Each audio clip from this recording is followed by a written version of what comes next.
Cemetery and Funeral Advisory Committee meeting. Good morning and welcome to the October 20th, 2020 Cemetery and Funeral Bureau Advisory Committee meeting. My name is Gina Cheverini Sanchez. I am the Bureau Chief. Before we begin, I would like to thank all of you who are participating in our first virtual public meeting, and I want to extend my appreciation for your patience in advance as we work out the ebbs and flows of the virtual meeting. I want to advise all individuals participating in the meeting via WebEx This meeting is being recorded via webcast, that this meeting is being conducted consistent with the provisions of Governor Newsom's Executive Order N-92920. Anyone interested in participating in this meeting via public comment must join via the WebEx event feature, the link you can reach from our homepage website, and either have an audio and mic ability through your computer or via a phone to make public comment. The phone is the preferred method. The link to join the WebEx along with information and instructions are on the homepage, cfb.ca.gov. All lines are currently on mute. As the meeting progresses through the agenda, the lines will remain on mute until I ask for comment. The public comment period will be available after each agenda item is presented and discussed by the committee members. If you have a comment during the public comment, type the word comment in the chat box, or I would like to make a comment, and the moderator will inform you your line's been unmuted. Public comment will be allotted to 3 minutes to each individual providing comments. As a reminder to my committee members, once each agenda item has been presented, I will ask for discussion. If you have any comments or questions, please press the small hand icon at the bottom right of your screen above the participants icon. And I will inform you, I will call on you and you can then make your comment. This approach is necessary to facilitate this meeting and to ensure the Bureau can complete its necessary business. Again, I appreciate everybody's understanding and patience as we navigate this meeting format. Before we get started through the rest of the agenda items, I would like to ask the moderator to provide some general instructions. Thank you. This is the moderator, and welcome to the Cemetery and Funeral Bureau Advisory Committee meeting. Before we get started, I would like to remind committee members and senior staff who are not speaking to mute their microphone. If I detect background noise during the meeting as a result of unmuted microphones, I will interject with a brief friendly reminder or simply mute the microphone. To facilitate public comment, we will be utilizing the WebEx question and answer feature. When the Bureau Chief reaches a point in the agenda at which public comment is appropriate, public comment will be requested. At the committee's direction, I will turn on and announce the opening of the Q&A feature. Please note the Q&A feature is being used only as a means for members of the public to represent that they would like to make a verbal comment. Once unmuted, the member of the public may verbally state their comment. This is not a means to ask questions of the moderator or members of the committee. Such inquiries submitted using this feature will not be answered.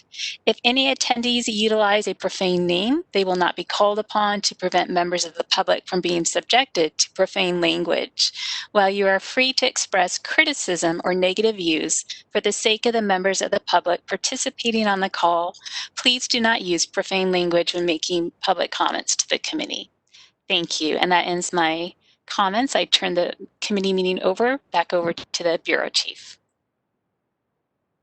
Thank you very much. Okay, I would like to now take roll call. Committee members, please introduce yourself. If you could just go down in your participant box, I believe down the line there, if Jane Okui, Maria, and so on can now introduce yourselves. Jane Okui, member of the committee. Thank you, Jean. Maria Mantini, public member of the committee. Thank you. Nicole?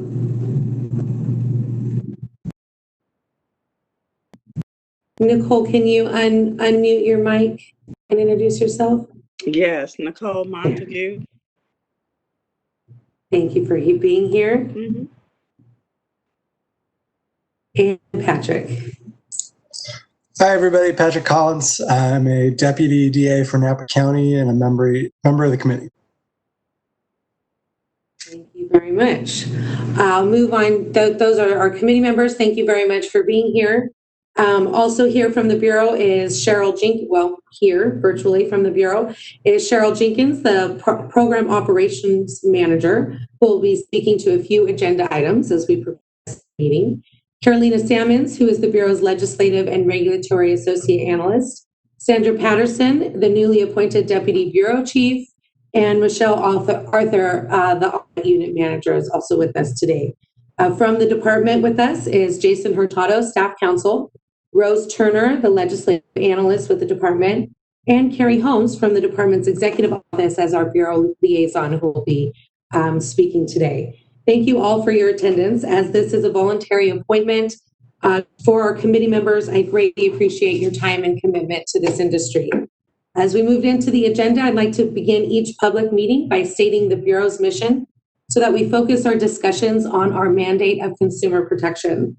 The Cemetery and Funeral Bureau advocates consumer protection and licensee compliance through proactive education and consistent interpretation and application of the laws that govern the death care industry. Okay, this meeting is being webcast and will be posted to YouTube, so it can be watched at a later date, which you can reach from our website. That takes care of my introduction. I'd like to move on to agenda item number 2 for public comments on items not on the agenda. I would like to take public comment. If there is anybody in the audience who would like to make public comments about issues that are not on the agenda, you may do so at this time. Please remember to type the word comment or I'd like to make a comment in the chat box so the moderator may call on you. Please state your name and the name of your organization or association you represent if applicable, and please keep comments to 3 minutes per individual. Also, neither committee members nor Bureau staff may comment on what's being said during the public comment period, as stated in detail on the agenda item for this meeting and also being shown on your screen. So I'd like to turn it over at this time for public comments. Thank you. This is the moderator, and I have opened up the Q&A panel at the request of the committee. If you would like to make a public comment, please type "I would like to make a comment" and submit it to all panelists using the field in the lower right-hand corner of your screen. If you are not seeing the Q&A panel, go ahead and click on the question mark within the square at the bottom of your screen, and we will give you a moment to access this feature. And co-moderator, if we could go just to the next slide, we can display perfect some instructions. Thank you.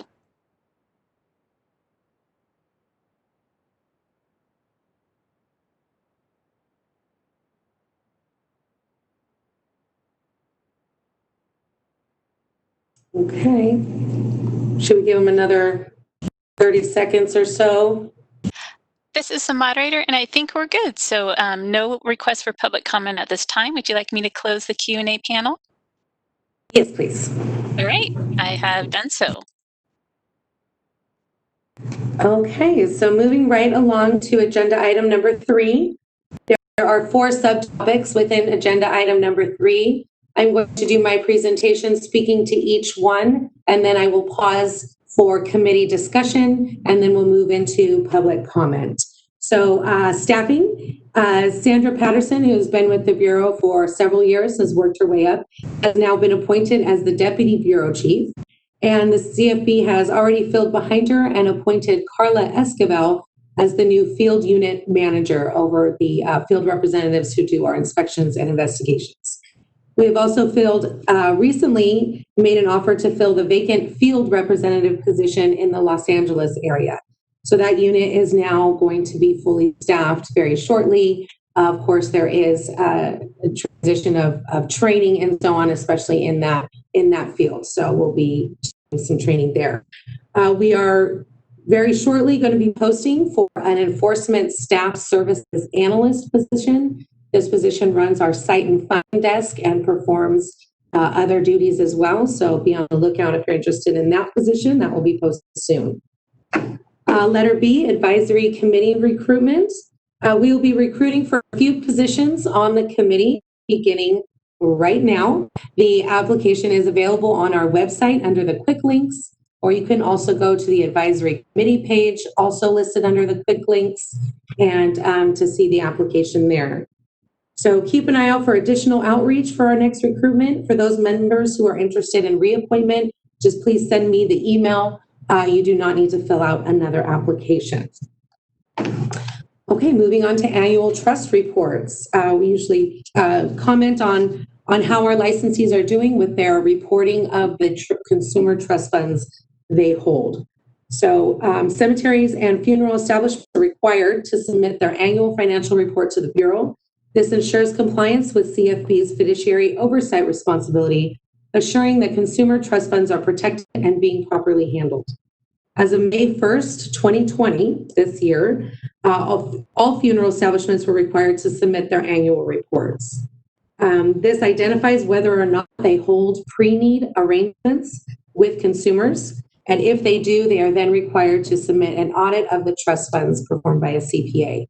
So of the 1,078 establishments that reported that they do not enter into pre-need arrangements, we only received 36% of those on time, 47% were submitted late, and 17% have still not been received. Of the 97 establishments that report that they do keep pre-need funeral trust funds, their annual reports and financial audit by the CPA, 81% were submitted timely. Considering that this was right in the middle of this year, I greatly appreciate that 81% still doing their due diligence and getting those on time.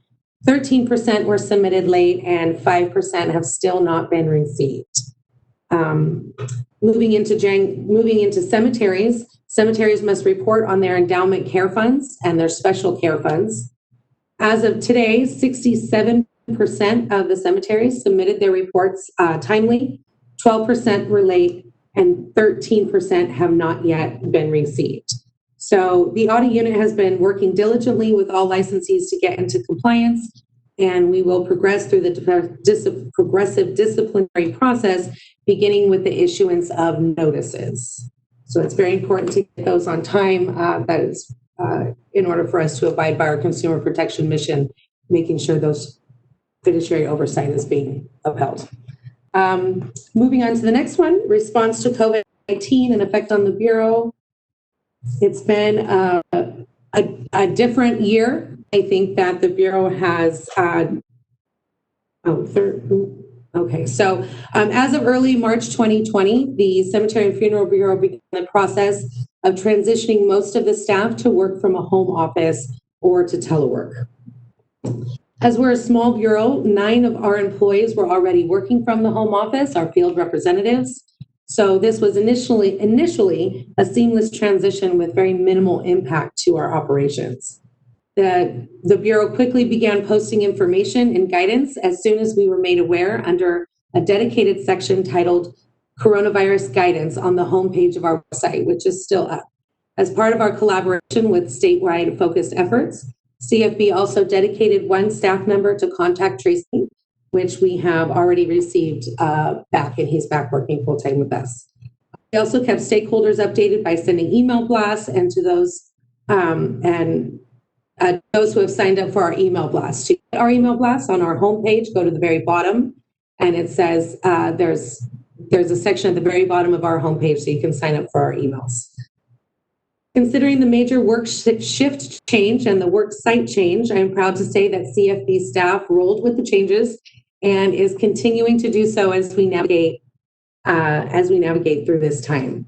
CFB is dedicated to assisting the state, the cities, and the counties, ensuring the health and welfare of Californians.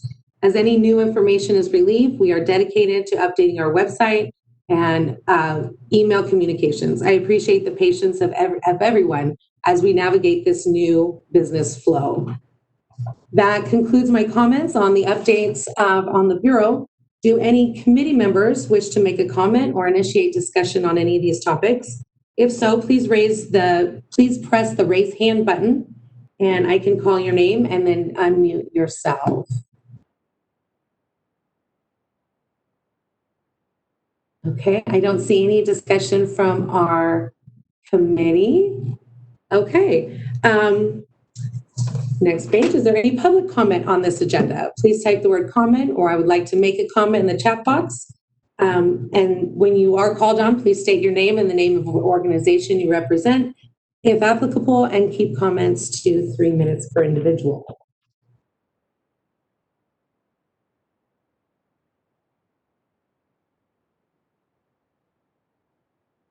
This is the moderator, and we do have a request for public comment. We have an individual by the name of Jerry Desmond that would like to make a comment. So, Jerry, I will let you know when you're unmuted.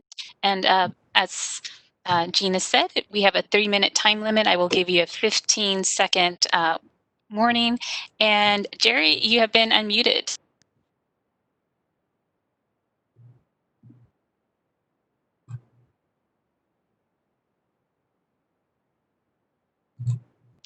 This is the moderator, and Jerry, you've been unmuted, but we are not hearing anything. Hello? Yep, we can hear you now. Oh, my apologies. I had finished the whole sentence there. Jerry Desmond, good morning. On behalf of the Cemetery and Mortuary Association of California, the CMAC, it's maybe a question in regards to the advisory committee and the openings. Curious as to, and perhaps it's stated on the web page with the applications, but what vacancies are there right now on the advisory committee? Thank you, Jerry, for asking. I'm still getting feedback from the current members that only have one consecutive term. So I can have as many as 4 vacancies, which would be 2, I think they're 2 public and 2 industry.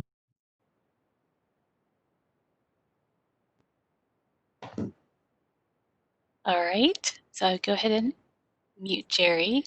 And this is the moderator. We have no further requests for public comment. Would you like me to close the Q&A panel? Yes, please. Okay. It's closed. Okay. There we go.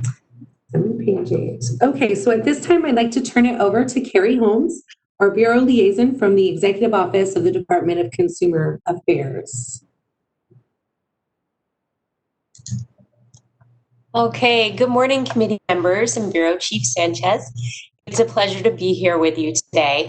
My name is Carrie Holmes, Deputy Director for Board and Bureau Relations at the Department of Consumer Affairs. Thank you for allowing me to introduce myself and to provide a department update to the Cemetery and Funeral Bureau. I was appointed by Governor Newsom to serve as Deputy Director for Board and Bureau Relations beginning June 1st. I most recently came from the Senate, where I served as Legislative Director for Senator Jim Bell. Previously, I was with the Secretary of State's office as Assistant Deputy. Since your meeting last year, there have been some big changes at DCA. In January, Governor Newsom appointed Lourdes Castro Ramirez as the new Secretary of the Business, Consumer Services, and Housing Agency. Previously, she served as the President of the University Health Systems Foundation. And about a year ago, Director Kimberly Kirkmeyer was appointed by Governor Newsom as the Director of DCA. Director Kirkmeyer has spent her whole career at DCA, most recently serving as the Executive Director of the Medical Board. In March, Governor Newsom also appointed Jennifer Simoes as the department's Deputy Director of Legislation and Megan Allred as the Assistant Deputy Director of Legislation. And finally, in April, Christine Lally was appointed by Governor Newsom as the Chief Deputy Director here at DCA. Ms. Lally most recently served as Deputy Director of the Medical Board of California. The whole team is devoted to the protection of California's consumers, and I'm proud to be here with them working with you. One of Director Kirkmeyer's top priorities is regulations, improving timelines and transparency. DCA's regulations unit was created by DCA Legal to directly assist boards and bureaus with regulations packages. The department also developed an online system to manage and track regulations packages and streamline their review. It's called Sharewell.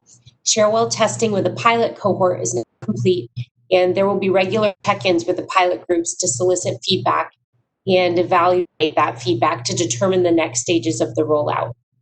Our work continues here, though COVID-19 has altered the way DCA does business now and the way we will do business in the future. DCA temporarily closed all offices to the public in March in response to state and local stay-at-home orders to help reduce the spread of COVID-19.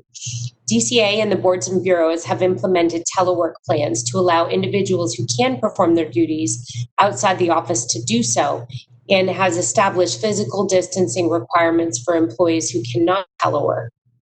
Following a detailed risk assessment and an implementation of a COVID-19 prevention plan, DCA offices reopened to the public on June 15th.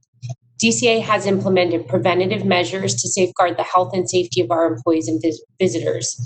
Board and bureau meetings continue remotely to reduce travel and ensure physical distancing.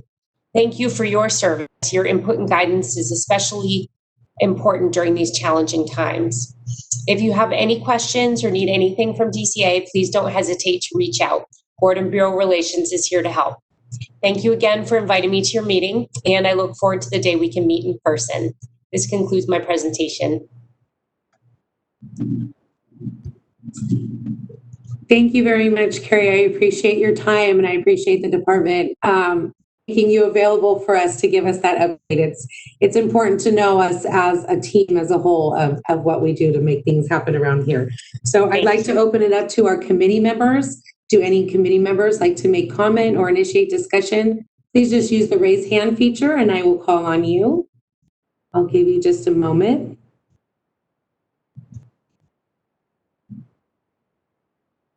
Okay, and then I will open it up for public comment. Again, just type the word comment, or I'd like to make a comment in the chat box. The instructions are on the screen. Opening the participants panel, you should see a Q&A at the bottom there. All right, this is the moderator and the Q&A panel is available. So if you'd like to make a comment, please type that you would like to make a comment and submit it to all panelists.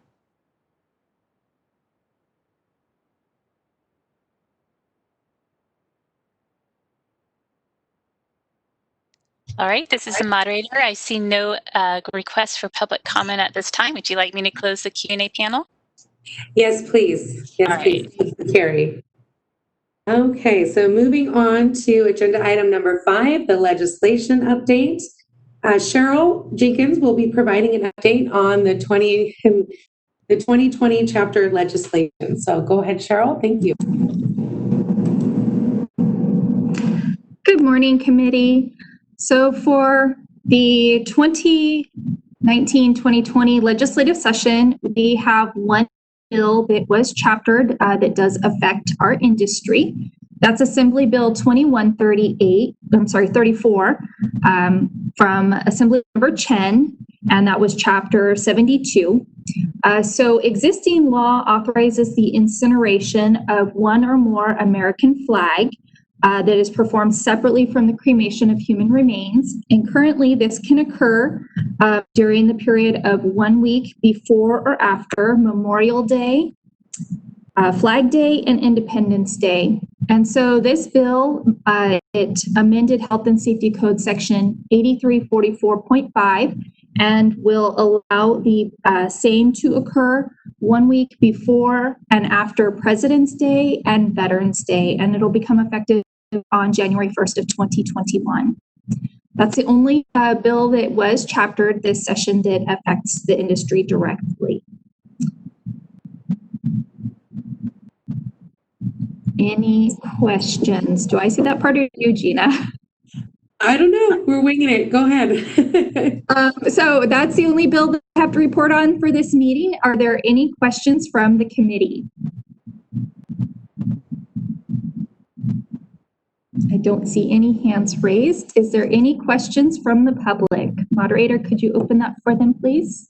Thank you, Cheryl. I will go ahead and do that. All right, the question and answer panel is now available. If you would like to make a comment, please type that you would like to make a comment and submit your request to all panelists. And I see that an individual by the name of Jerry Desmond has made a request for comment. So Jerry, I will let you know when you're unmuted. Again, if you can keep your comment to 3 minutes, that would be great. And Jerry, you're unmuted. Thank you very much. Jerry Desmond with the Cemetery and Mortuary Association of California. Just noting that our association supported AB 2134, and we're pleased that was enacted into law. Thank you. Thank you, Jerry. Yes, thank you, Jerry. And there are no further requests for public comment. Would you like me to close the Q&A panel? Yes, please. All right, it has been done. Okay, so moving on to agenda item number 6. This is our regulatory update. Typically during our meetings, we do have a regulatory package, new regulations to expose. However, we do not have those, so there are no regulatory package documents or draft language to view. I'm solely giving a regulatory update on the status of our current most active packages that we have in progress. So first one, the initiated rulemaking to amend CCR sections 1252 and 2330, also the regulation package from AB 2138, known as substantial relationship criteria. These are currently at agency. The final phase documents have been submitted to agency. Once the next step from there would be going to OAL for the final approval. Moving on to a regulation package from AB 967, known as alkaline hydrolysis. These final phase documents are currently under review by the department. The next step would be, once approved, forwarded to agency and then OAL for final approval. Lastly, the regulation package from AB 926 and AB 795, Cemeteries Endowment Care Funds, also known as Unitrust. This regulatory package is currently still under review by the department, and once approved, we will be initiating the rulemaking package with OAL. We are diligently working, the department and the Bureau, of course, working diligently with all 3 of these packages to get them through as expediently as possible. Of course, this year has kind of taken an impact, but we are diligently working with the executive leadership at the department to move these packages along. So that is ends my comments on this topic. Do any committee members wish to make a topic or initiate discussion on any of these regulatory packages? Okay, seeing none. Is there any public comment on this agenda? Moderator, if you can open that. Thank you. This is the moderator, and I have opened up the Q&A panel. So if anyone would like to make a comment, please type that you would like to make a comment and submit it to all panelists. We'll give you a moment to access the feature.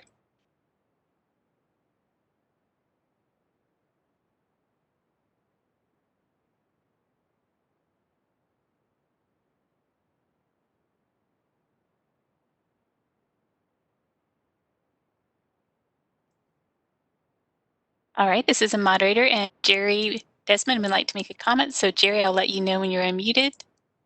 All right, Jerry, you've been unmuted.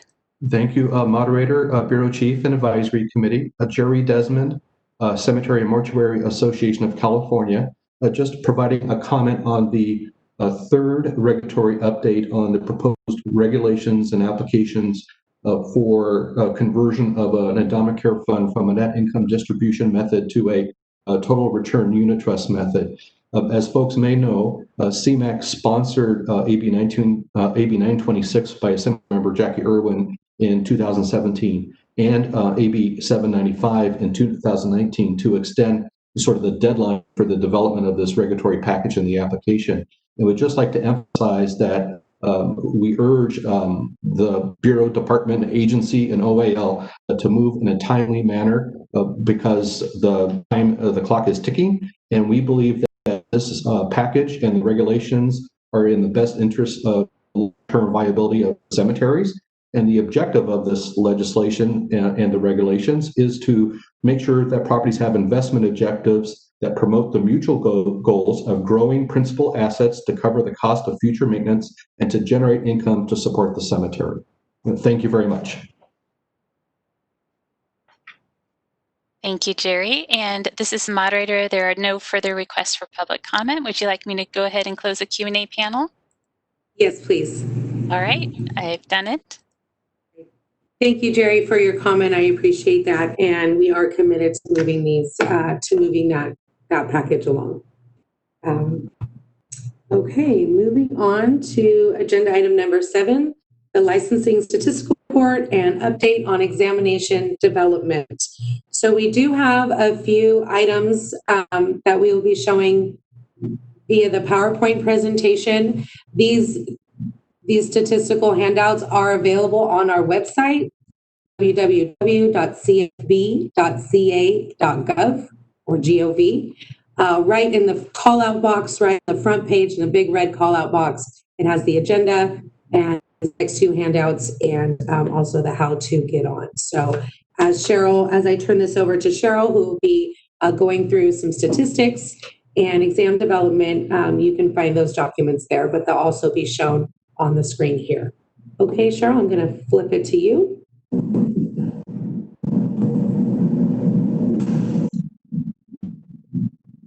All right, thank you, Gina. Just one moment while I share my screen here. Okay.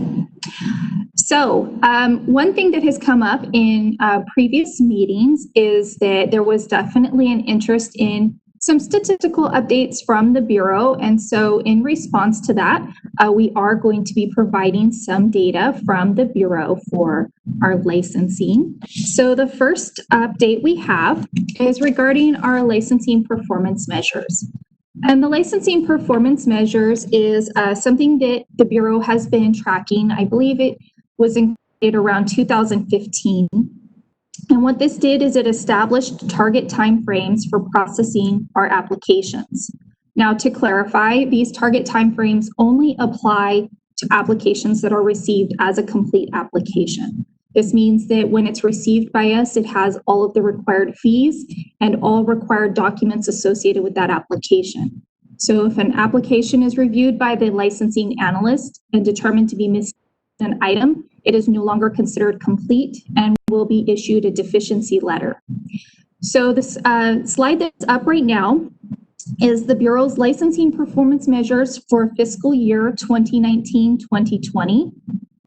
You'll see that we have this broken down by the license type, and for those that include an exam, our funeral director, embalmer, cemetery manager, crematory manager, and cemetery broker, there are 2 target timeframes, one for the candidate to be made eligible for the exam, and then the other for the license. So the number of complete applications is exactly that. It's only those that were received complete.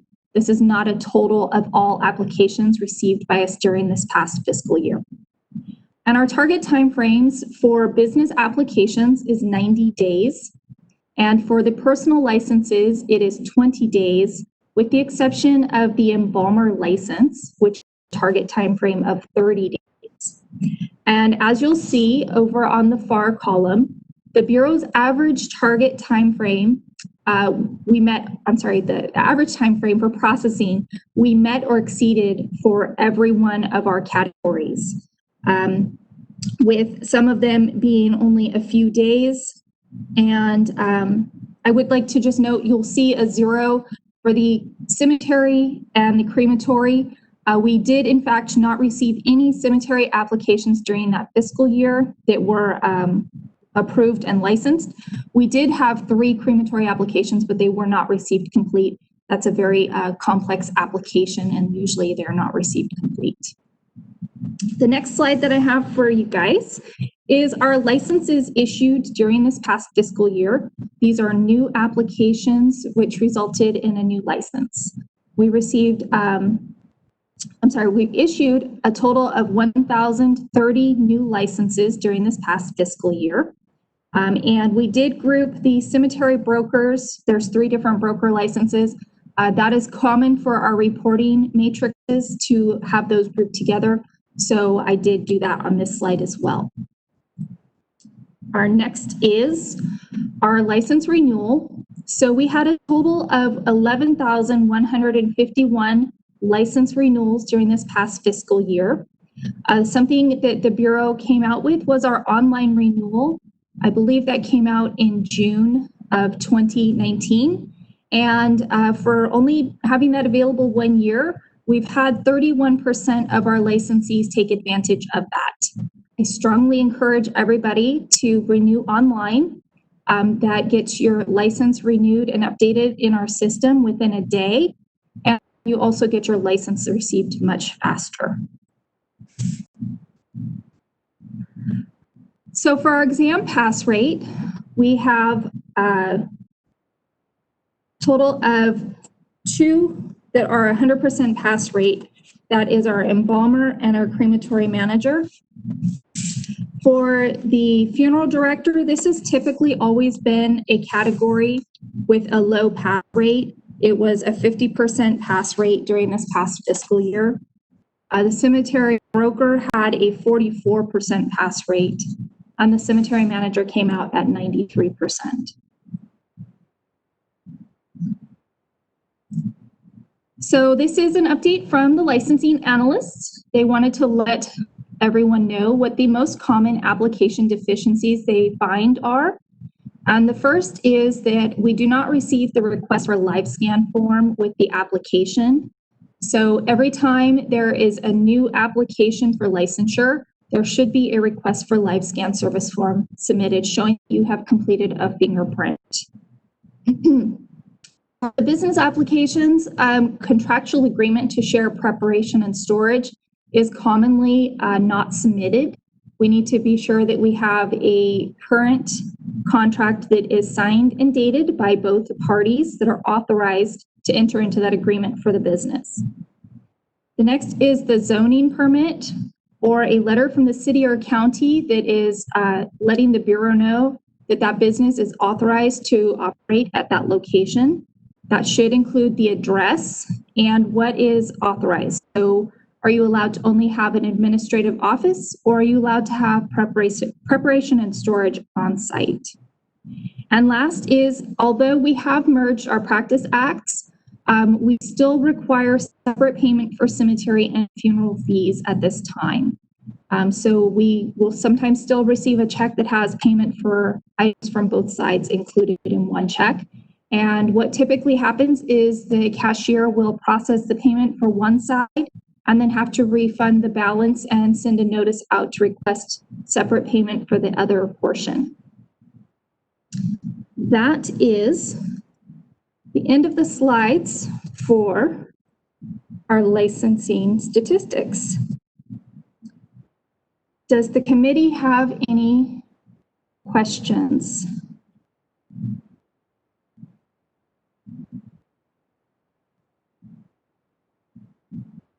Oh shit, did I get kicked out? No, you are still on. I do not see any questions. Is there any public comment? Thank you. This is a moderator. I will go ahead and turn on the Q&A feature.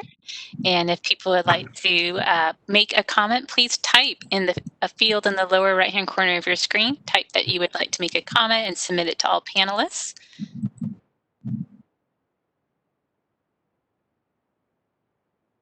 And we'll give you a moment to act.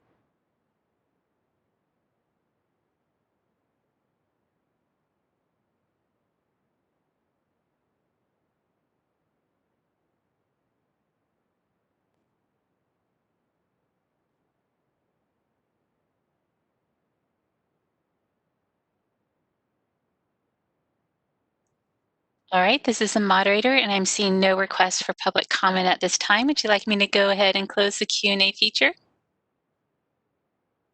Yes. Okay, we'll do that. Okay. I think we also have the rest of that agenda item. I may have skipped, that was my fault. I may have gone to public comment a little early. We were just going for discussion and then moving on to exam development. So if I hand it back to Cheryl again for examination development, and then we will go through discussion and public comment again after that. Okay, back to you, Cheryl. Okay, sorry about that. I could not figure out how to stop sharing my screen and get back over. Yeah, part of our virtual meeting ebbs and flows. So for our examination development, as we comment at every one of our meetings, this is ongoing. We have exam occurring every single fiscal year. Unfortunately, due to some of the problems getting enough subject matter experts to participate, we have had to push some of our our exam developments over more than one fiscal year. What's occurring now is that the Bureau is actually usually completing 2 exams at the same time. We've run into that again. So we are currently trying to work on the cemetery broker. We just completed the last occupational analysis workshop, which occurred last week on the 13th and 14th. And now we will transition to begin working on the examination development for this. A letter was emailed out to licensed brokers to recruit for participants in the upcoming workshops. I did check with the licensing analyst, Alexia, who is coordinating this, and she did say that we have not received a lot of the forms back with individuals indicating they are available to participate. So if you know a licensed broker, please encourage them to reach out to the Bureau if they are able to participate in workshops. We ideally like to have 6 individuals to participate in a workshop. If it has less than 4, we unfortunately have to cancel the workshop, which delays getting our examination development complete. The other workshop that we are beginning to work on is the embalmer workshop. This will include a new occupational analysis, and that is going to be starting in the next month.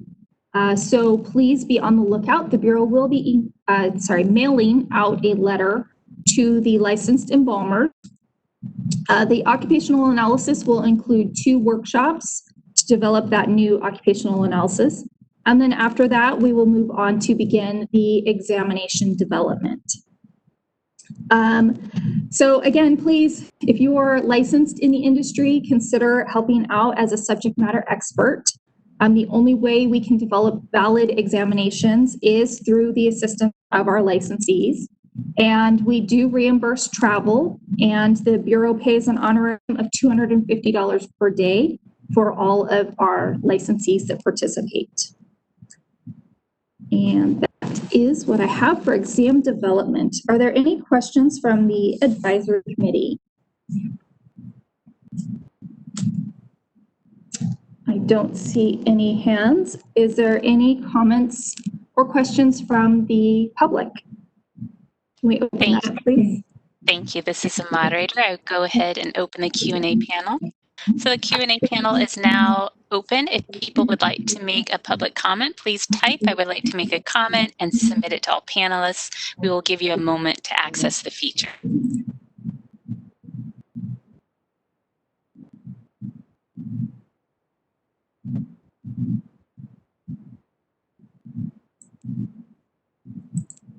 All right, this is a moderator. I see no request for public comment at this time. Shall I close the Q&A panel? Yes, please. Thank you. Okay, it's been closed. Okay, thank you, Cheryl. It's going to stay with you as we move on to agenda item 8, the enforcement statistical report. Again, there is another statistical handout available at www.cfb.ca.gov. You'll also be able to see the slides currently on your screen as we move through those. So go ahead and on it to you, Cheryl. All right, thank you. All right, so for our enforcement, this again is statistics for the fiscal year 2019-2020. So during this past fiscal year, the field staff completed a total of 1,224 inspections of funeral establishments, cemeteries, crematories, cremated remains disposers, and a couple of brokers. So we are mandated to complete an unannounced inspection of every cemetery and crematory and a certain percentage of our cremated remains disposers every year. Despite COVID happening, the Bureau was still able to meet that mandate, and we did conduct an inspection of all of those. In addition, we also, although we are not mandated to conduct an annual inspection of the funeral establishments, the Bureau does do our due diligence to try to do that. We did have to pause, so we did not conduct as many, but we still completed 746 inspections. For our complaints received during this past fiscal year, we received a total of 831 complaints. That includes also a small portion that might not be jurisdictional for the Bureau to investigate, such as non-religious cemeteries that we do not regulate. And occasionally we get an odd complaint from, an outside of the state license funeral home or, cemetery, somebody that we don't have any jurisdiction over. So that's broken down to 67% of those were against funeral licensees, and the remaining was against cemetery licensees. During this last fiscal year, we issued a total of 308 citations based upon investigations and inspections conducted by the Bureau. This also includes some that are issued based upon failure to file reports. So it's a referral from our audit unit. And the most common violations that we have found as a result is our Business and Professions Code 7653.6B for failing to supervise. So this is to the manager of record for failing to ensure compliance with all laws and regulations.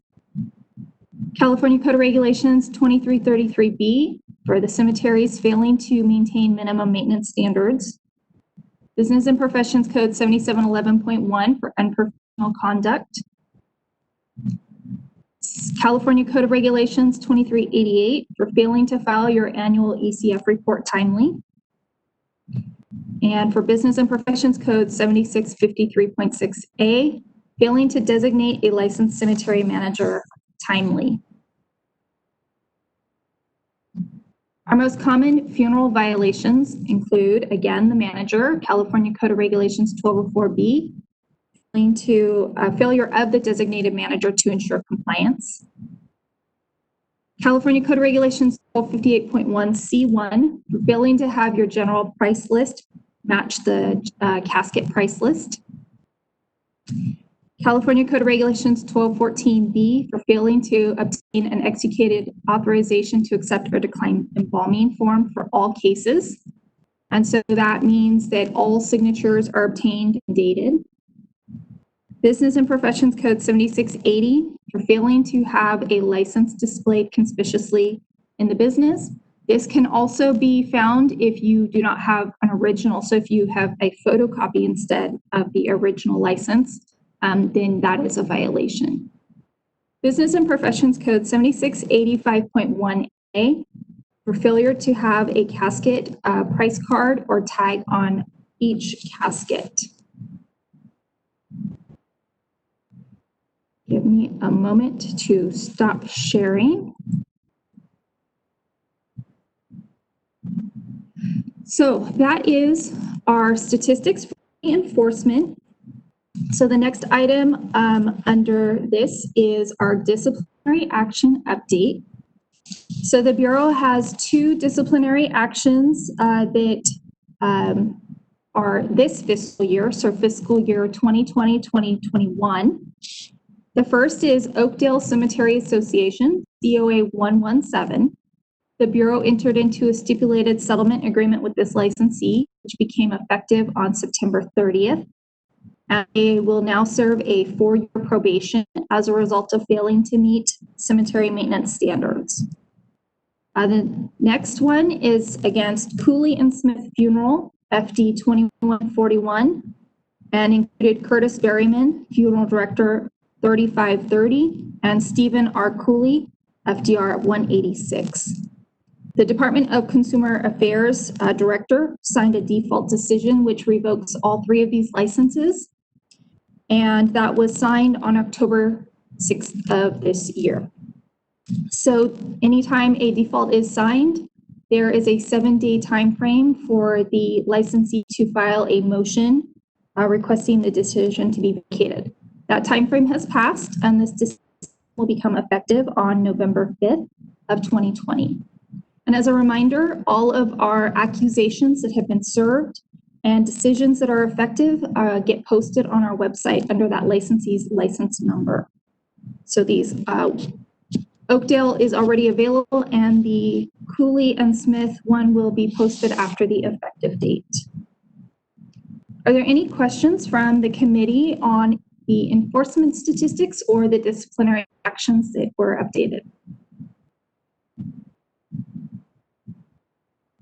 I don't see any hands raised. Moderator, can we open it to public comment? Thank you. This is the moderator, and I will go ahead and open the Q&A panel.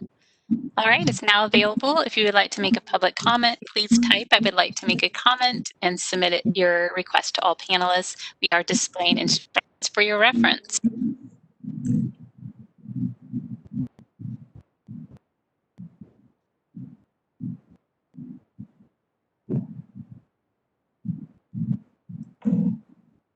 All right, this is the moderator. I see no requests for public comment. Would you like me to close the Q&A panel? Yes, please. Thank you. You're welcome. It's been closed. Okay, thank you, Cheryl. In regards to statistics, we also have our statistics listed in the DCA annual report each year, which is available on the DCA website at dca.ca.gov, and you can search DCA annual reports, and you'll see those every year. As there are no further comments on any of our agenda items, we are ending this a little bit early. We're about an hour ahead than originally anticipated. So I am going to adjourn this meeting and thank everybody very much for coming. You can X out of the meeting by clicking the red X at the bottom. And again, committee members, I was ashamed we couldn't do this in person, but that's what this year is bringing us. And I look forward to speaking with you in the future, and I appreciate all your time and your service. Thank you. Thank you. Thank you. Thank you. Thank you.